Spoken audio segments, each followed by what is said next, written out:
I mean, I get it, it's Billy, but... Sorry, which... I probably need to turn my... I'm a very loud person, so I probably need to watch that. I'm sorry.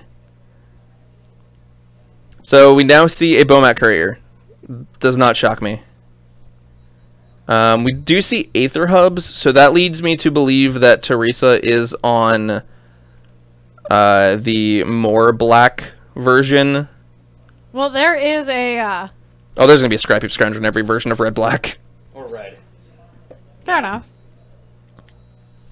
But yeah, the mostly red aggro, the mono red deck that just plays Scrap Heap Scrounger as a black card, they don't play Aether Hub. They don't need the Aether Hub to splash. I can at least say I've been to Nashville, which is more than I can say about a lot of places. I've been to Nashville. Nashville's fine. I have no real ill will towards Nashville. Now, whatever that store is down there that runs that gets the RPTQs. What do you remember what that? Robert's gone. Robert. I never went to a Nashville. Okay. Remember I was in... You're right. Mason, the Mason Clark. What store am I thinking of? It's from what I've been told, the big one in Nashville. It's not. I'd like to start going to more tournaments. It's just that costs money. That is true. I work at the Renaissance Festival. Yes, the next level. That's right. I have not had good experiences with them. So, and the only time I really go to Nashville is for Magic events, and if I have to interact with that store, I'm not a huge fan of it. Can we just talk about how Teresa has played a 1 mana, deal 5 damage, and then she can pay another mana to draw 5 cards? Yep. I mean, I don't know what her hands looks like. Double Phoenix. And I know I saw one Rollerbringer. So, Ransom, we're on the edge of what is Eastern time, because you hit Indiana and then the time zones get wonky. It's true. Also because I'm pretty sure Indiana ignores daylight savings time. Most of the world. I don't know. See, I like daylight savings time exactly 1 time a year, and then that's when it lets me get an extra hour of sleep. Of course you would. That's fair. I work at a bar. Cut me some slack. I work late. I mean, there is that.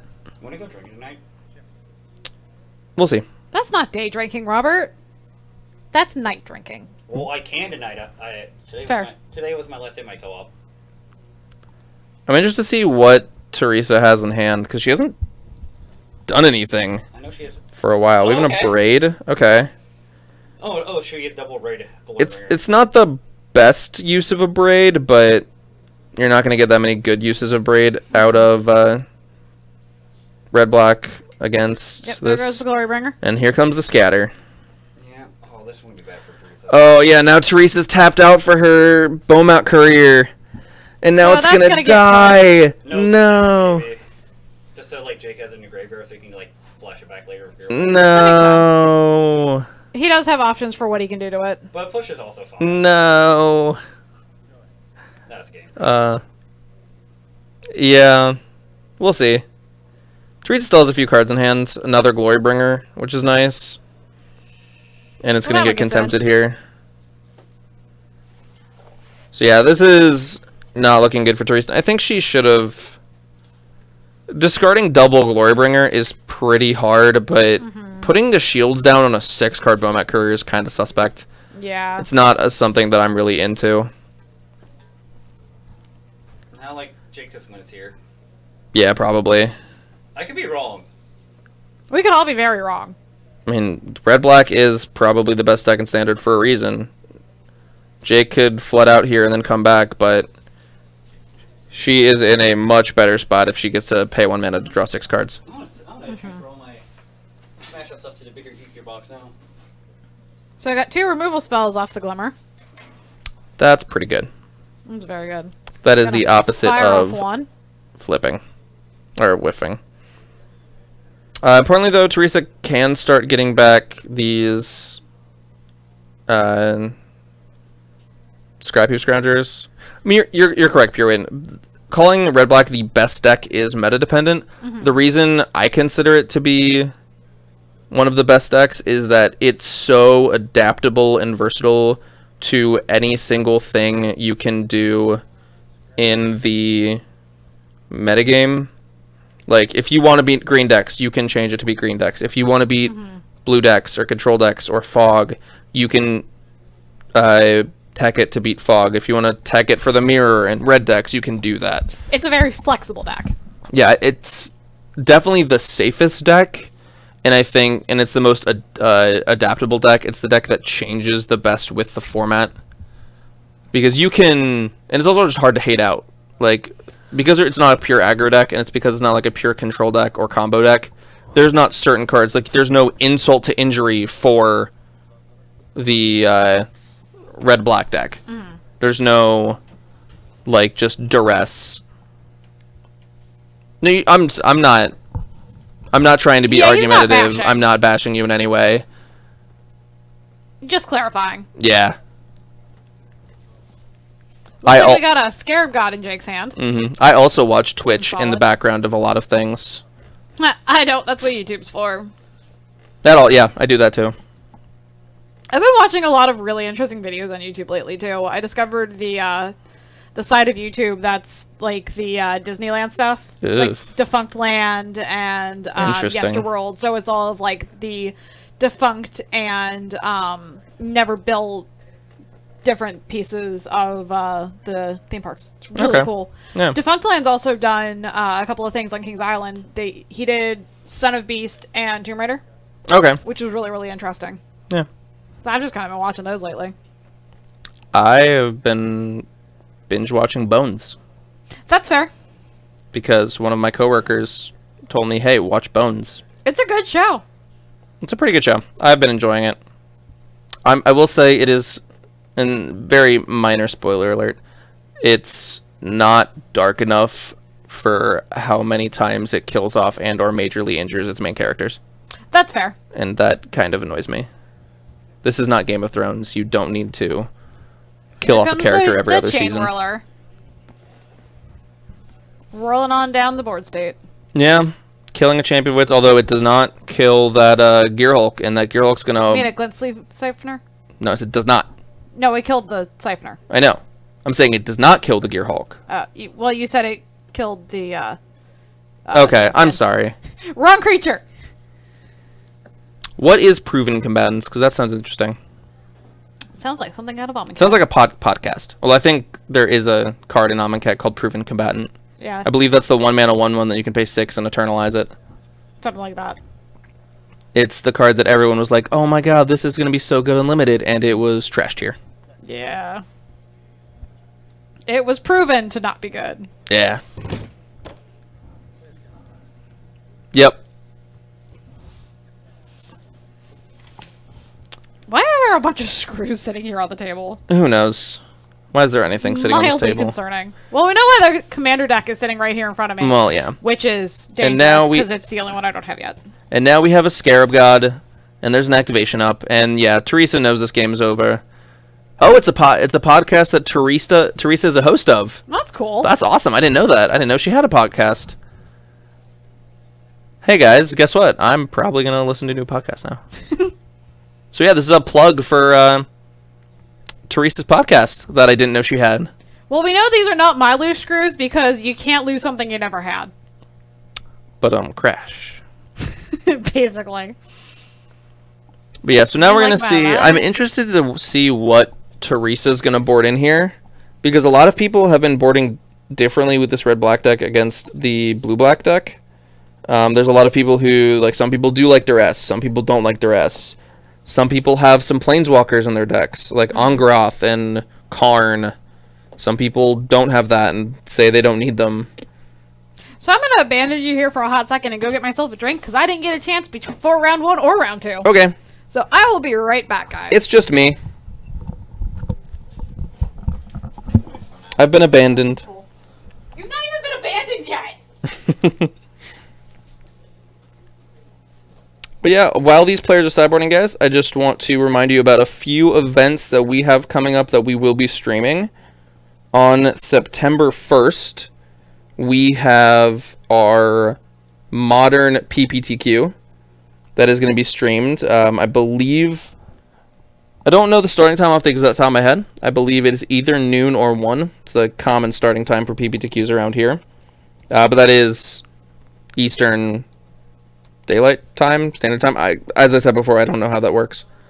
But yeah, so we're between that. And then on the 8th of September, the very next Saturday, we are going to be streaming the charity event we're doing for Luke Browning, also known as the Albino Cow, in chat.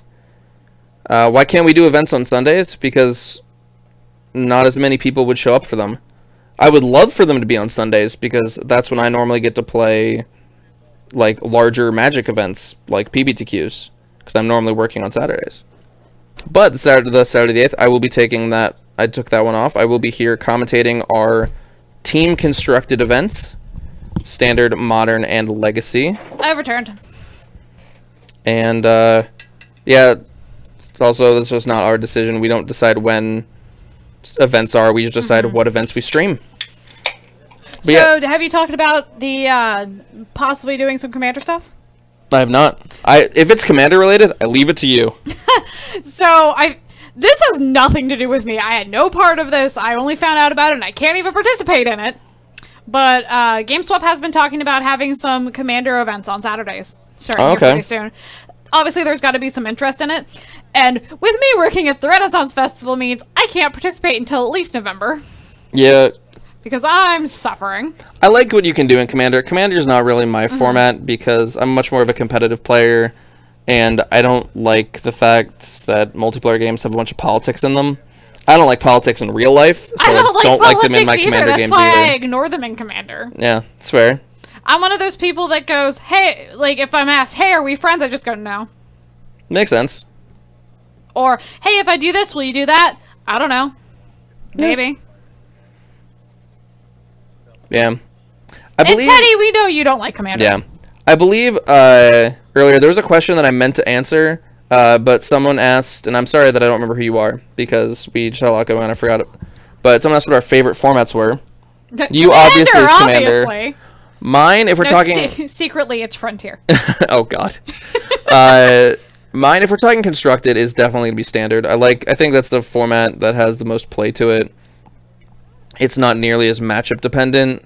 And I just think that's personally where I get my biggest edge, but I don't know. But I'm actually a huge fan of Cube. That's fair. I love Cube. I love Cube on Moto. I love Cube in real life. I am currently building my own common uncommon cube. Ooh. That I'm very excited with. It is going to be very grindy. There's not really any combo decks unless there's aristocrats decked in like a few colors. But yeah, I'm very excited for that. I've actually because I have a bunch of just random bulk, which also if you need any cards in particular, let me know. I probably have them. We'll see. I have a bunch of bulk rares and mythics, and I kind of want to build a bulk cube. Do it. I don't know, like, I've never built a cube, but it's something that I want to look into. How do you build a cube? So, the way you build, you usually have to decide, like, what size you want your cube to be, whether you want it to be, like, I think the smallest you want it to be is, like, 360. Okay. Because it depends, do you want all the cards to be in every single cube draft? Right. Do you want the ability to do more than 8 people if you have to? Mine's a 450 card cube.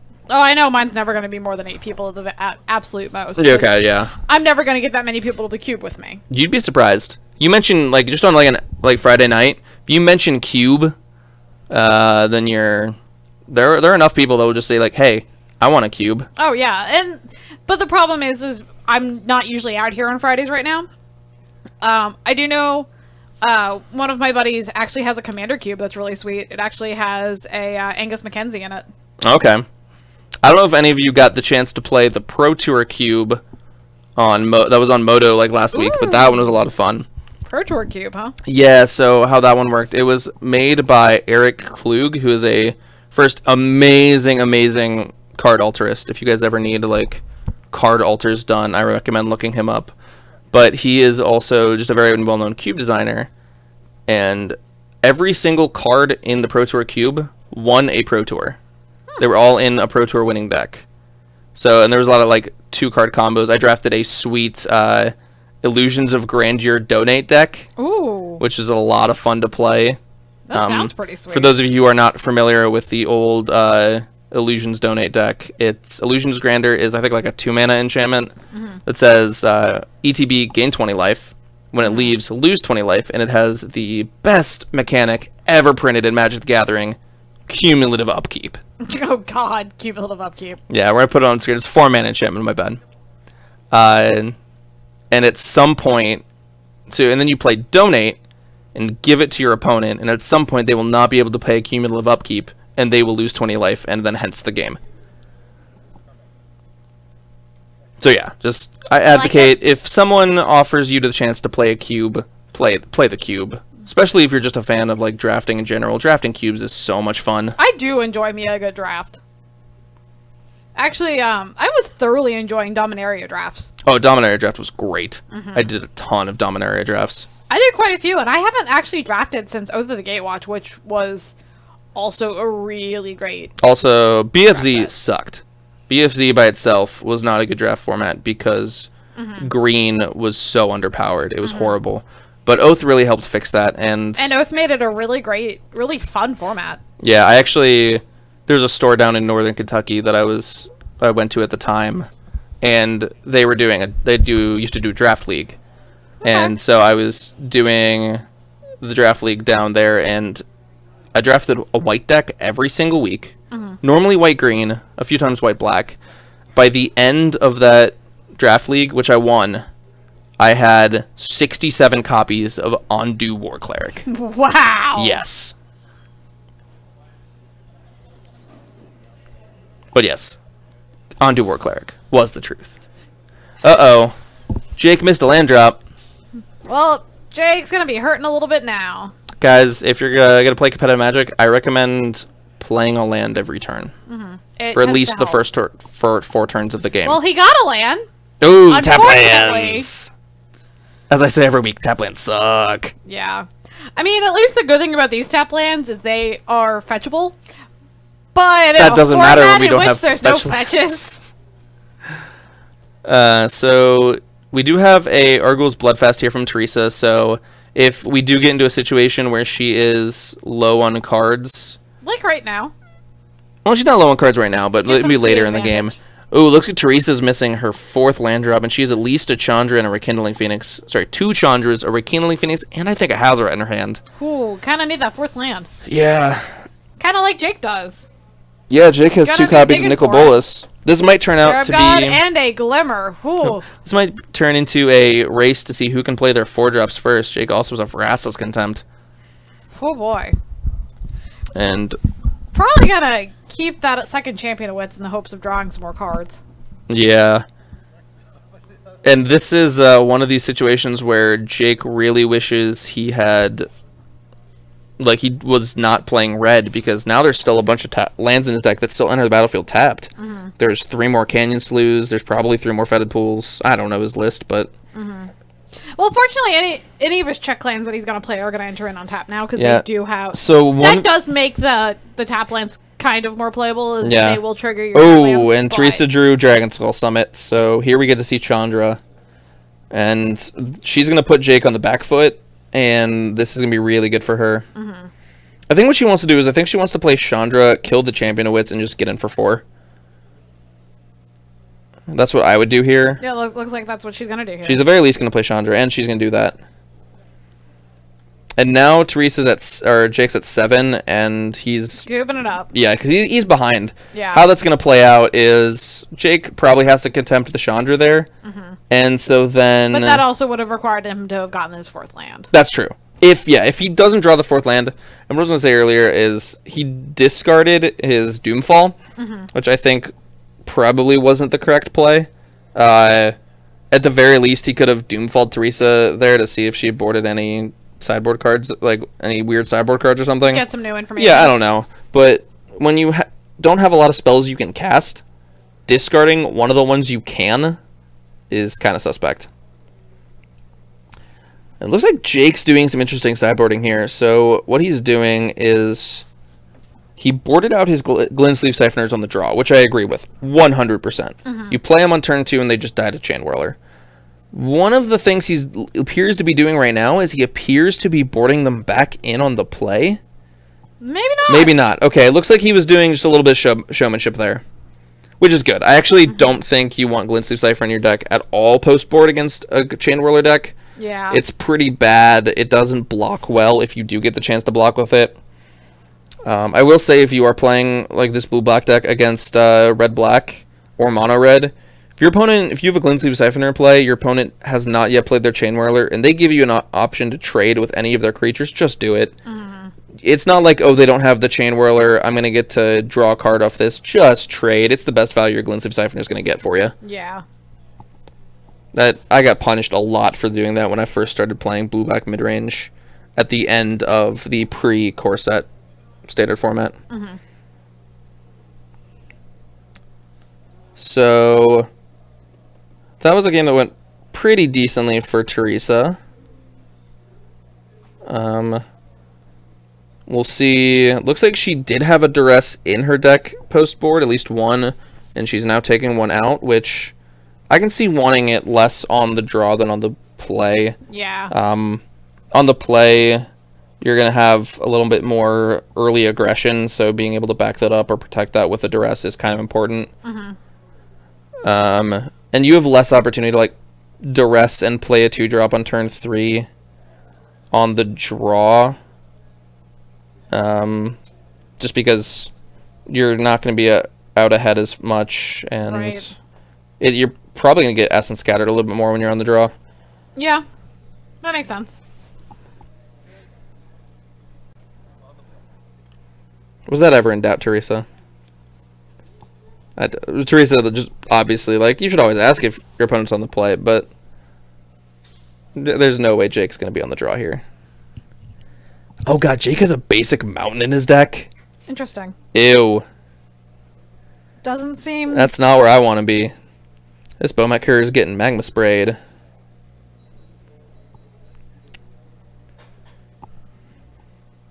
Oh. I think Jake just drew his 3rd land. He didn't have it before. So he lucked out a little bit there. Actually, no, that is his 4th land. Oh, is his 4th land? Yeah, he also has a swamp in hand. Guys, we beat the Essence Scatter. We played Heart of Kirin. No, he drew the Fatal Push. There's no justice in this world.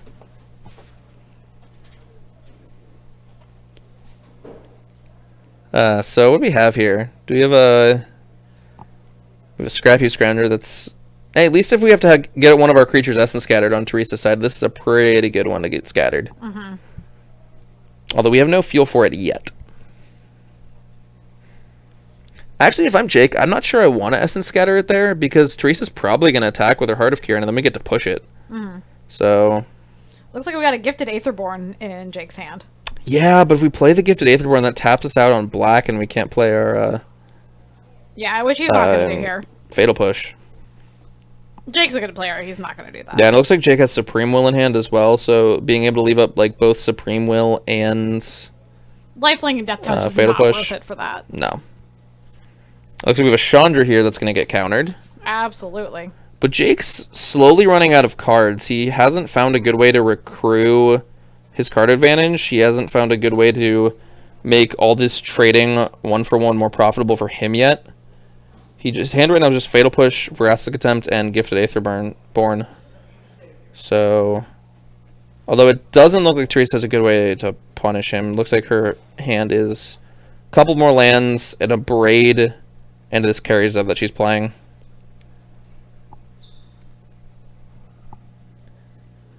So I think Jake's trying to decide whether he wants to Contempt this or not. He does. So... Now if... Oh, Teresa's looking at deciding whether she wants to abrade her own Karizev, so she has a creature in the graveyard for Scrapheap Scrounger, and she decides not to. And I think that's right. We're coming up on Jake's Torrential Gear Hulk turn, and you cannot answer a 5/6 right now. So it looks like we probably are going to see this Gifted Aetherborn here, too, now that he has the mana to be Yeah, that's my guess as well. Things. And that's just going to die to this Abrade, most likely. And if Teresa draws one of her big things like Rekindling Phoenix, Chandra, Hazaret, Jake's in a tough spot. Yeah. A mountain is not something that puts him in a tough spot. And this is one of the reasons. This is the main reason I don't like playing these red decks. So Jake is definitely not hurting for lands this game. No, I mean, both players only have 6. It's not that much, and Jake just drew 7th. There's a Phoenix. Oh, that's big. Now, it's interesting whether Teresa wants to crew this Heart of Kieran or not. Fatal Push is a card that does make sense to be in Jake's hand. Yep. But I think she's fine making this trade anyway. Having a Phoenix against Jake empty-handed is pretty good. Yeah. Or, I'm sorry, he has a land in hand. Oh, but there's a card that lets Jake get back in this game. He has, He's got the Bloodfast. The Bloodfast. So, Jason asks if Teresa's playing completely unmatched mountains. Certainly what it appears like. I thought we saw some matching ones in game 1. I don't know. I'm always of the opinion that I want all of my basics to match. Partially because I just want them all to match. It looks a lot better to me if they do all match. But there is a very small strategic component in it. As a Commander player, I would love for all of my basics to match. That's a lot more basics than a standard deck plays. Exactly. And I also like the pretty ones. Alright, so we have a Scarab God here. This is going to be pretty hard for Teresa to deal with. I'm interested to see... Ooh, there's a Glorybringer. That seems pretty decent here. Yeah. But no, so... I think... I'm interested to see if Teresa's running anything like Hour of Glory. But doesn't look like if she is running it, if she has it or not. So, this might not work out too well for Teresa if she can't answer this Scarab God. What Jake can do is he can abrade the Rekindling Phoenix, and then use his Scarab God to exile the Phoenix from the graveyard so Teresa doesn't get it back. Right. But I think the other card, I think her hand might be Abrade Glorybringer, which means she can exert and Abrade to prevent that from happening. It's not a great use of her lands or of her mana, but I think she can't let Jake untap with the Scarab God. I could be wrong about the other card in her hand too. I think it's an Abrade, but I'm not 100% on that. So here comes the Glorybringer. Yes, there's no doubt that this was getting played. And she's choosing not to exert.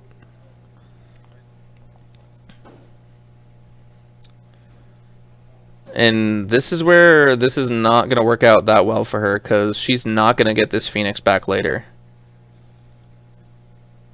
And so the reason she didn't exert here is because this does set up lethal if there's no removal spell.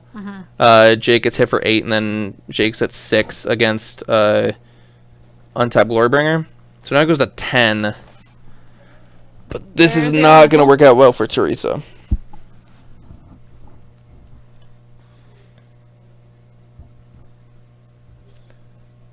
And I wouldn't be surprised to see Jake activate in the upkeep so he gets that scry. Yeah, it looks like that's what he's going to do here. And that's exactly what he's going to do here. You're going to take the Phoenix. And then what she's going to do is a very heads-up play by her. She's going to use the Scrounger to eat the Rekindling Phoenix so Jake gets nothing. So both these players are playing very smartly. I'm a little curious as to why Jake didn't activate in the... Again, he has the mana to it. Yes, I know smartly isn't a word. I apologize. English is not my strong suit. I mean, I wasn't going to say anything. That's what you have Justin for. Yes, that's why we have... That's why we have one of the boy children. His what he used to be called, the Stream Monkey. No, he's Stream Monkey Senior. Is he? Okay. Matched Stream Monkey Junior because he's younger. Oh, okay. Justin is older, therefore he's Stream Monkey Senior. Okay. I can't tell if the card in Teresa's hand is a Summit or if it is a Canyon Slough. So those are two very radically different cards here. One is a redraw, the other is just a stone cold blank. Yeah, there are some people who do get triggered by unmatching lands. I don't really notice it from on my opponent's side. Now, if someone hands me a deck for like me to play of all unmatching lands, that would probably trigger me. Yeah. Especially if there's only like 3 lands, and they all look like whatchamacallit. They all like look like they got pulled out of a draft box. Yeah. It's like it's not that hard. So real Slim Shader, yeah, you're right, he couldn't have gotten the Phoenix, but he could have exiled the Scrap Heap Scrounger. It is still in the graveyard. So that way he still gets a 4/4, even though it can't block, but he gets rid of a 3/2 from Teresa's side, and he gets his own 4/4 and still gets the Scry. So yeah, he wouldn't be able to get the Phoenix, Looks but like we got a Nicol Bolas in hand for Jake, finally. that is pretty good against the Glorybringer. So what are we going to do here? Are we going to just take it? Okay. Yep, looks like we're taking. Yeah. Sorry, I didn't specify which creature he could get from the Scarab God activation. So I have a Bolas, and very importantly, this the Glorybringer cannot get rid of or exert and kill the Bolas because it is a dragon, albeit an Elder Dragon. Oh, we have a Sorceress Spyglass here. That seems pretty good. That's going to shut down the Scarab God. Yeah, against the Scarab God especially. I mean, the Scarab God's still a 5/5, which is pretty hard for this deck to deal with. But hey. But even using it to shut down the Scarab God doesn't keep the Nicol Bolas from flipping either. So it's kind of a rock and a hard spot right here. So what do I kind of expect to happen here is I expect Teresa to attack with her Glorybringer, exerting and killing the gifted Aetherborn. And if that happens, we'll see if Jake wants to trade or not. I feel like he wouldn't. He's at 10. So Teresa's looking at both sides of Nicol Bolas here, probably considering her options for the Spyglass. Yeah. Trying to decide which is worse for her here. Both activated abilities of Nicol Bolas, the Ravager, and also Nicol Bolas, the Arisen, by default. But also the Scarab God, like, both of these are very problematic for you. Mm-hmm. And I think this all comes back to that turn where she decided to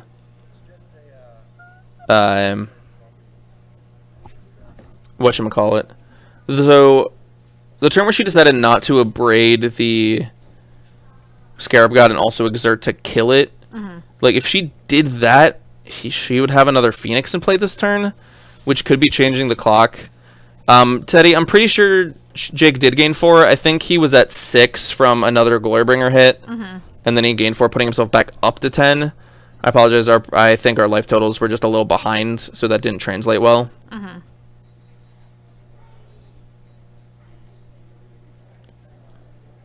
So considering combat here. Yeah, and I think you want to, because are there any creatures in the graveyard right now? I think the answer might be no. Definitely not in Teresa's. Yeah, and so getting into combat here before playing your Spyglass leads me to believe, A, she's not planning on Spyglassing the Scarab God. Because now, if she plays Spyglass in response, Jake can get his own Glorybringer. Yeah, I don't think this worked out at all how Teresa expected and or wanted it to. I think she wanted the Nicol Bolas to stay in play. Am I wrong? Like, Mason, why do you have to attack first? So, we're gonna... But yeah, now she can just... So, see, I wanted to get back...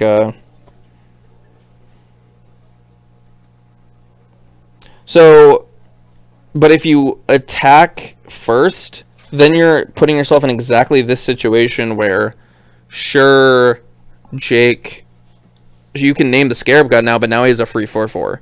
Which these creatures were not in there to get back before. Right. So I think if your plan is to name the Scarab God, you're right. She could just be playing for Jake to make a mistake. Looks like we're just discarding a braid. Just if we could figure out what she named. Looks like she named Scarab God. I mean, that's the only real. She also could have named either Temple of Aklazotz or Argul's Bloodfast. Yeah. But yeah. Well, that's this is pretty bad for Teresa right now. Now Jake can commit the. Oh yeah, Teresa's gonna be left with no board at all, because Jake can commit the Spyglass, and then get back the Glorybringer, which he can then use to exert and kill the Scrounger. And there's no creatures in Teresa's graveyard right now, so she's gonna be left with literally just an 0-1 that doesn't do anything. Yeah, this is not going well for her right now. I think this is game. Get Glorybringer.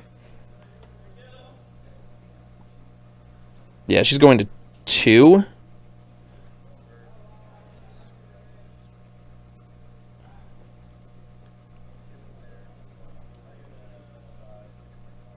$13. Yep. And so we block we trump with our 0-1 because the 0-1 doesn't do anything. Right. Now we draw Doomfall, which is 1 turn too late. She needed that to be able to answer the Scarab God. Yep. Well, that's going to do it here, guys. For round 2, Jake Valentine is going to take this match 2-1 over Teresa. I think it was played pretty well from both sides, except for that turn in game 1. Yeah. Where Teresa just basically threw away her Bomat Courier and all 6 cards under that. Right. I think that was not worth it. I mean, there were 2 Glorybringers, which, honestly, in my opinion, Glorybringer's not that big a deal in this matchup. Like, yeah, it's a 4-4 with haste, with flying. That's great. But there's not that many creatures that Glorybringer can kill game 1. Right. Especially post-board. And then especially post-board, because they're going to board out their Glensleep Siphoners. They're going to board out most of their Champion of Wits. And I mean, it can throw itself in the way of a Nicol Bolas attack, but that's not where you're playing an aggro deck. That's not where you want to be. Yeah, that's not what Glorybringer is for. But yeah, that's gonna be it for us, guys. We're gonna take a bit of a break here, and we shall be break since we didn't get that last we're gonna be back for round 3 in just a couple minutes, guys. Don't go anywhere.